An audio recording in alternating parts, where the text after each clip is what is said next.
नमस्कार दोस्तों, स्वागत है आपका एक बार फिर आपके अपने YouTube चैनल मैथ्स एडवाइजरी में। मैं नरेंद्र कुमार आपका फिर से स्वागत करता हूं। जैसे पिछली वीडियो में हमने देखा था कि जो एक फार्मूला मैंने आपको सिखाया था उसके 3 फॉर्म्स मैंने आपको बताई थी। उन तीनों पर किस तरह के सवाल आते हैं आज हम वो सवाल देखेंगे। तो पहले सवाल से मैं शुरुआत करता हूँ। किस तरह का सवाल आ सकता है। पहला सवाल है,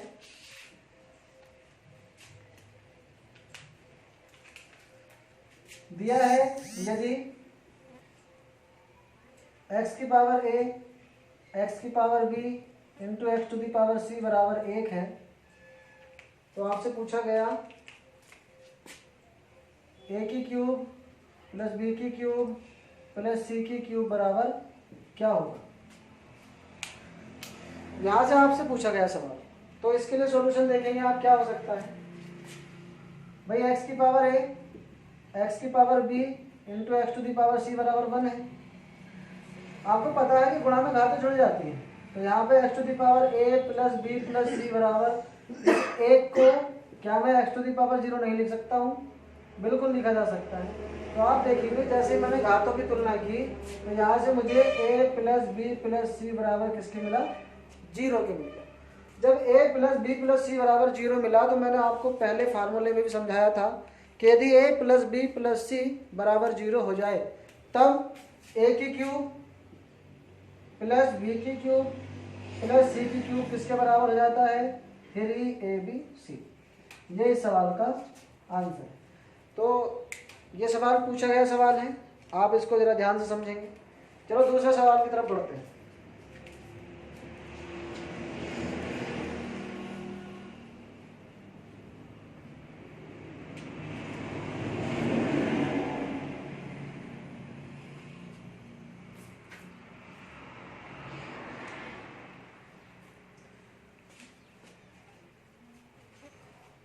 एक सवाल दिया गया a square plus b square plus c square बराबर दिया था ab plus b c plus c.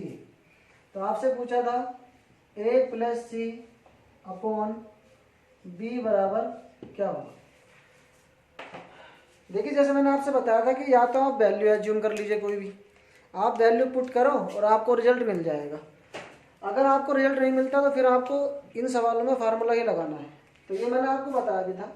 तो क्या है हमारा, पहले मैं आपको फार्मूले से बता रहा हूँ, फिर मैं आपको वैल्यू रख के भी बताऊंगा किस तरह से सवाल को आसान किया जाता है।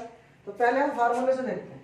फार्मूला था a cube plus b cube plus c cube minus 3abc equal to a plus b plus c a square plus b square plus c square minus a b minus b c minus c. हमने आपको बताया था कि इसकी value कभी भी 0 होगी। कब? जब या तो ये 0 हो या ये पूरी टर्म 0। अगर आप ध्यान से देखें तो पहली वाली टर्म को जरा ध्यान से देखें। जो आपको दिया है, जो आपको टर्म दी है वो क्या है? वो है a की क्यूब प्लस बी की क्यूब प्लस सी की cube, sorry a square plus b square plus c square. इसको मैं लिख सकता हूँ माइनस के a b minus b c minus c. किसके बराबर हो गया भाई? 0। और यही बात यहाँ लिखी हुई है। जब ये बात 0 हो गई तो आप कह सकते हैं कि a की क्यूब प्लस बी की क्यूब प्लस सी की क्यूब बराबर किसके हो जाएगा? 3abc के। ये हो जाता है। जब ये 3abc के बराबर हुआ तो आपको ये वाली बात भी बताई गई थी कि ये कंडीशन कब हो जाती है। ये कंडीशन कब होती है? ये कंडीशन होती है जब a बराबर b बराबर c क्यों। ठीक है। अब a बराबर b बराबर c, आप कोई भी वैल्यू एज्यूम कर लीजिए। यहाँ से मान लीजिए मैंने यहाँ पे 1 लिया, तब आप जो आपका रिक्वायर्ड है उसको देखते हैं। इसकी वैल्यू 1 प्लस 1 अपॉन कितना हुआ जी? 1 इक्वल्स टू 2। तो यहाँ से आपको जो रिजल्ट मिला वो कितना मिला? 2 मिला। देखिए आप यहाँ से वैल्यू डायरेक्ट भी रख सकते थे। आप रख सकते हैं यहाँ पे 1 रखा, यहाँ भी 1, यहाँ भी 1, तो इधर हुआ 3 यहाँ 1 इंटू 1 1, 1 इंटू 1 1, 1 इंटू 1 1, तो यहाँ भी 3। तो आप कह सकते हैं कि एक प्लस एक अपॉन एक बराबर 2। आप डायरेक्ट भी इस सवाल को कर सकते थे। चलिए आगे देखते हैं और किस तरह के सवाल आए हैं यहाँ से।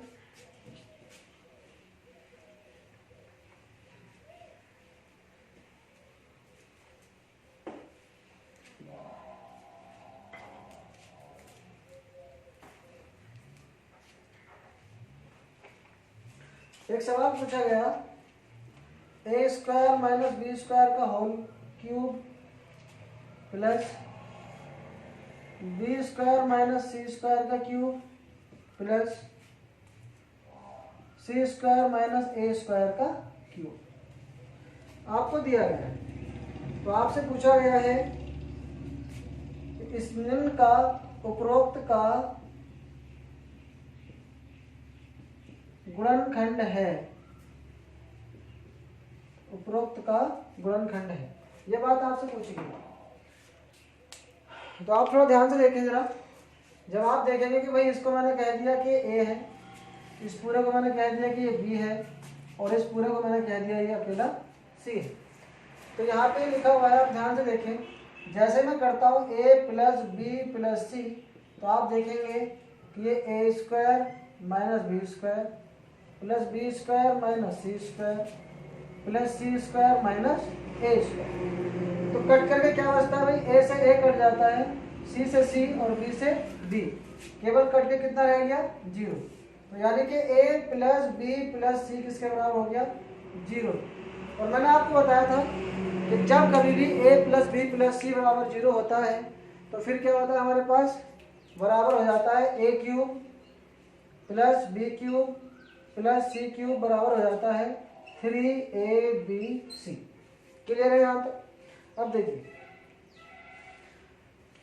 ये ऊपर वाली टर्म यही है, इसी फॉर्म की है, यहाँ पे वैल्यू रख दीजिए आप 3a square minus b square, b square minus c square, c square minus a square.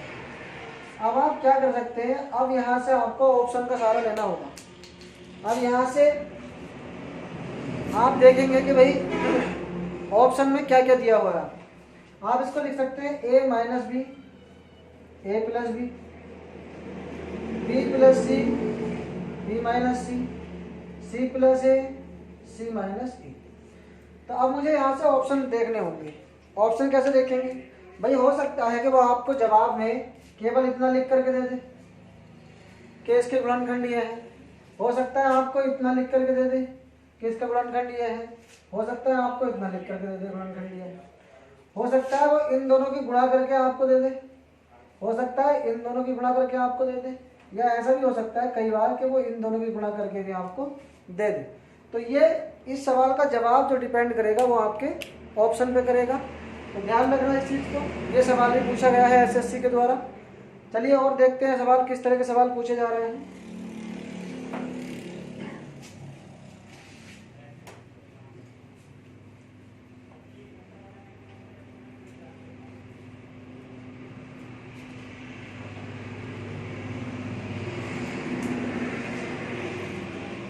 एक सवाल पूछा गया था, x square plus y square plus z square बराबर x y plus y z plus z x. तो आपसे पूछा गया 3x to the power 4 7y to the power 4 plus 5z to the power 4 upon 5x square y square plus 7y square z square plus 3z square x square की value क्या होगी। देखिए पहले मैंने आपको बताया था कि जब भी ये वाली फॉर्म आपके पास आए तो ये कब आती है फॉर्म, जब a बराबर b बराबर c हो जाता है, ये तब आती है। यहाँ से आप डायरेक्ट पहला तरीका तो आप फार्मूला यूज कर सकते हैं। फार्मूले में भी आपने देखा कि a बराबर b बराबर c हो गया। अब आप यहाँ पे इन दोनों की वैल्यू कोई भी रख सकते हैं, ऐसा कोई भी मान रख लीजिए जिससे आप आसानी से हल कर पाए। जैसे मैंने यहाँ पे a plus b plus c की सॉरी a b और c की वैल्यू 1 रखी, तब मेरे पास रिजल्ट आया a प्लस बी प्लस सी का मीन्स यहाँ पर x y और z से है। तो वैल्यू रखिए आप, यहाँ से मिला 3, यहाँ से 7, यहाँ से 5, यहाँ से 5, यहाँ से 7, यहाँ से 3, ऊपर भी 15 हुआ, नीचे 15 हुआ, कट करके कितना जवाब आया 1। देखो सवाल देखने में बड़ा टफ लग रहा था, लेकिन इतना टफ सवाल था नहीं। थोड़ा सा आपको बस सोचना है किस तरह से हम क्या अप्रोच बनाए सवाल को हल करने में। चलिए आगे सवाल की तरफ पढ़ते हैं।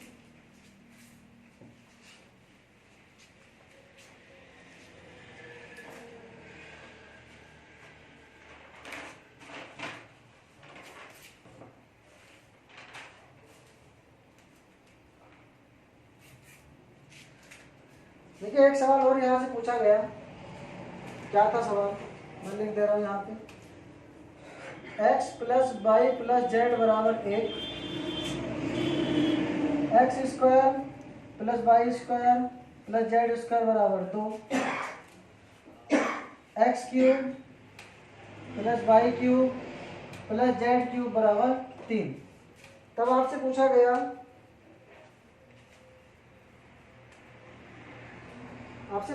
था एक्स वाई जेड बराबर क्या हो।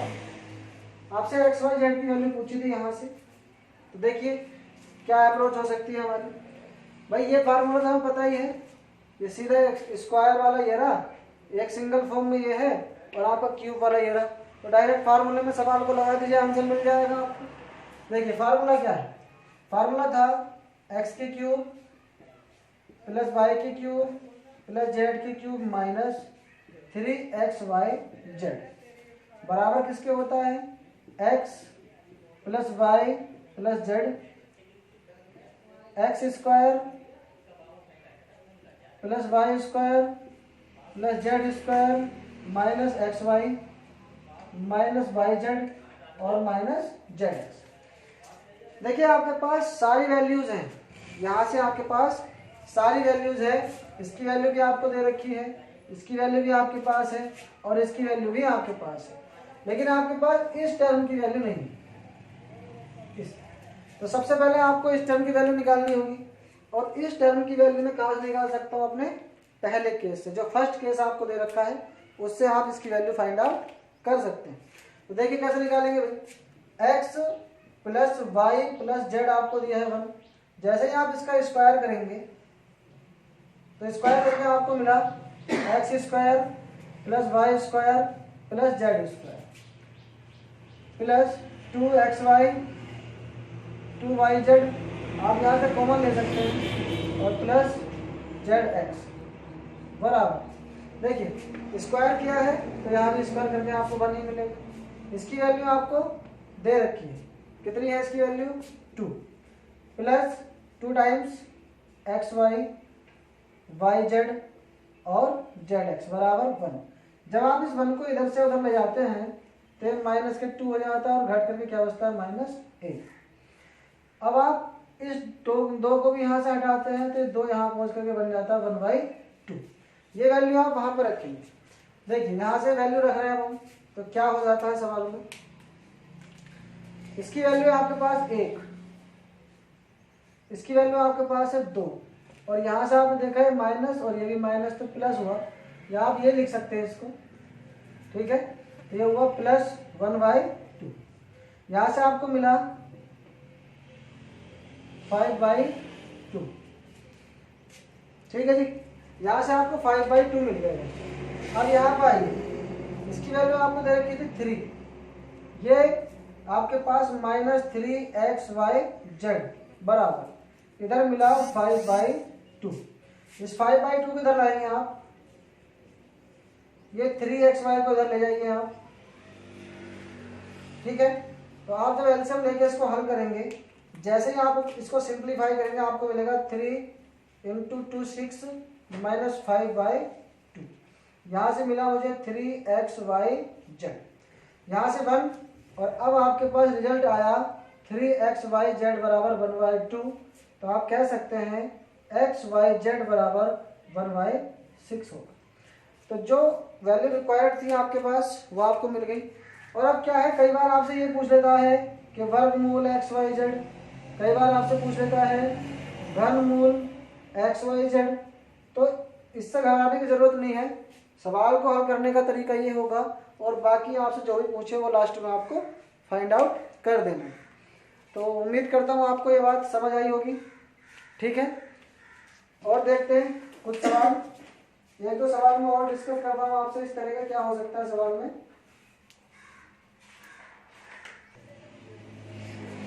देखिए इस पर तो इस तरह के सवाल आपके बनते ही हैं, बाकी आपके पास जो भी बुकलेट होगी या आपके पास जो बुक होगी आप इस तरह के सवालों को ढूंढें और उन्हें हल करें।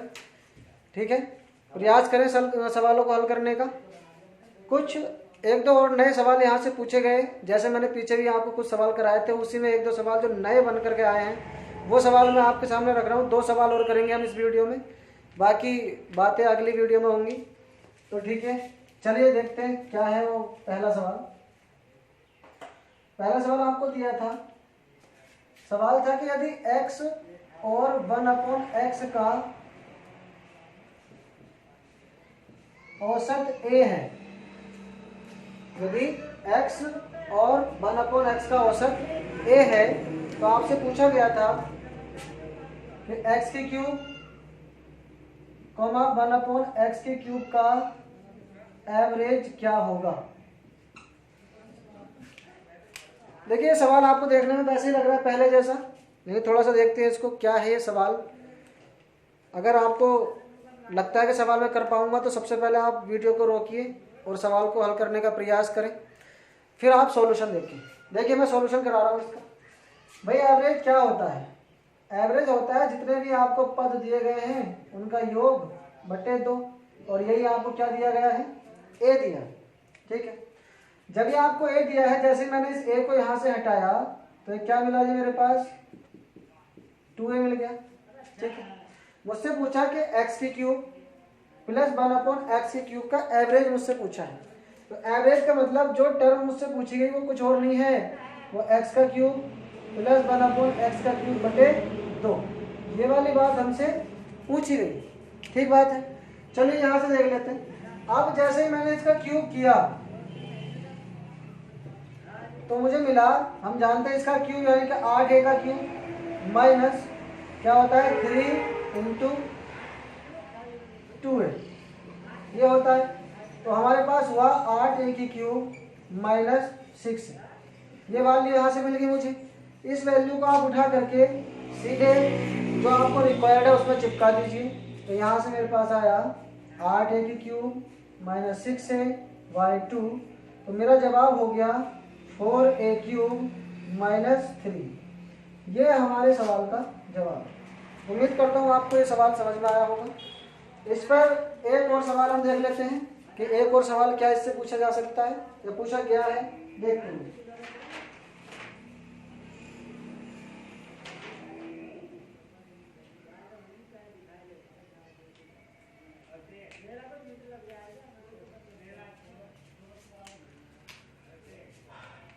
और सवाल इस पर आप देखें, होता क्या है कि औसत में आपको हो सकता है यहाँ पे भी स्क्वायर की वैल्यू आपसे पूछ ले, तब भी आप सवाल को आसानी से कर पाएंगे।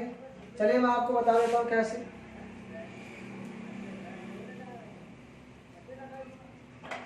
जैसे आपसे कहेगा कि x और 1/x का औसत a है, तब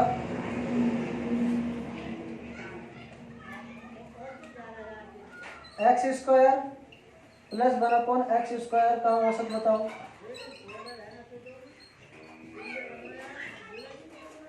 तो अब इसको आप आसानी से कर सकते हैं। तो चलिए ये सवाल आपके लिए होमवर्क है, आप इसको बड़े ध्यान से करें। मुझे आपके जवाब का इंतज़ार रहेगा। मैं आज की वीडियो यहीं पर समाप्त करता हूँ। नमस्कार, धन्यवाद।